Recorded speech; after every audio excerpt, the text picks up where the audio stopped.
মুখ্যমন্ত্রীর কথায় আবার তো পর্দা ফাঁস হয়ে গেল।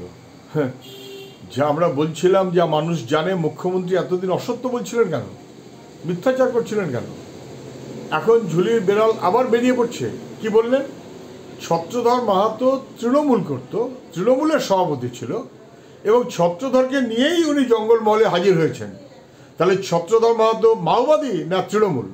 আমরা যখন বলছিলাম তৃণমূলই মাওবাদী ভেগ ধরে গরিব মানুষকে খুন করে মমতা ব্যানার্জির পথ প্রশস্ত করছে, তখন আপত্তি করছিলেন কেন? তৃণমূলের ছত্রধর মাওবাদী ছত্রধর, মাওবাদী ছত্রধরই তৃণমূল। তৃণমূল আর মাওবাদী তো মিলেমিশে একাকার হয়ে গেছে গরিব মানুষকে খুন করে মমতা ব্যানার্জির পথ প্রশস্ত করার জন্য। মুখ্যমন্ত্রীর কথায় সেটা স্পষ্ট হয়ে গেছে।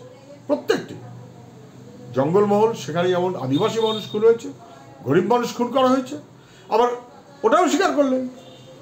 নন্দীগ্রাম, সেখানকার যে ঘটনাবলী, ওনার বিবেচনায় গণহত্যা, তার দায় কার? ষড়যন্ত্র কে করেছিলেন? বাপবেটা। সেই বাপবেটা তখন তৃণমূলের নেতা। সেই বাপবেটাকে তৃণমূলের এমপি করেছেন, এমএলএ করেছেন, মন্ত্রী করেছেন মমতা ব্যানার্জি।